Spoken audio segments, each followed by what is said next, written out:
agaasimaha guud ee wasaaradda gaadiidka iyo horumarinta jidadka Soomaaliland mudane Axmed Abakar Maxamed oo warbaahinta kula hadlayay xafiiskiisa ayaa sheegay in ay dardar gelinayaan hawlaha badqabka gaadiidka iyo wacyigelinta khataraha sababa shilalka. Agaasimaha guud waxa uu sheegay in wasaaradda gaadiidku bilihii u dambeeyay ay ku hawlaneyd hubinta gaadiidka. San hore u jideynay wali ololihii wasaaraddu ay waday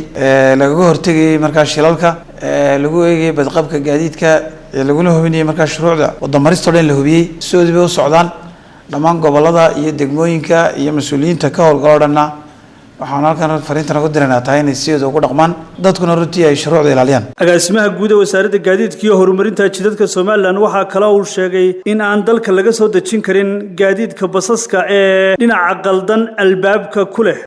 gaadiidka basaska yaryar iyo kuwa weyn rakaabka qaada albaabkooda ku yaala markaa dhanka wadada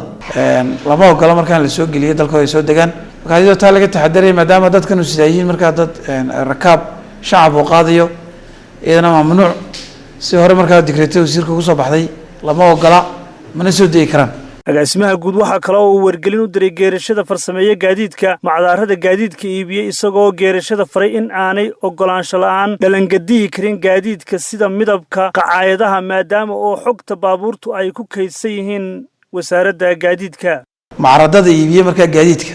ka ganacsiga markaa iibka gaadiidka in markay gawaarida iibiyaan saalaan ay ka iibiyaan meel dalka ka baxsan ama dalalka jaarka plate numberka ama sumada gaarigaas uu leeyahay ay meel iska dhigtaan iyagoo aanay ku soo celin wasaaradda cidda lagu qabto markaa plate number aan ahayn markaa kii la siiyey oo dawladdu siisay wuxuu markaa isna mutaysan doonaa markaa ganaax adag si gaar ah dhamaan geerashada dalka oo dhan waxa la ogeysiinayaa in geerashna aanu la rogi karin ama waxba ka bedeli karin samayska gaariga hadda noqoto midabkiisa iyo caqaayadiisa isagoo ogolaansho markaa ka helin wasaaradda gaadiidka iyo horumarinta jidadka ogolaanshahaas waa mid qoraal ah oo ay gaadiidkan waxay ka diiwaan gashan yihiin wasaaradda midabkooda caqaayadooda iyo noocooda haddaad wax ka bedesho micnaheedu wax weeye gaariga noociisii oo dhan baad bedeshay taasuna waxay keenaysaa markaa in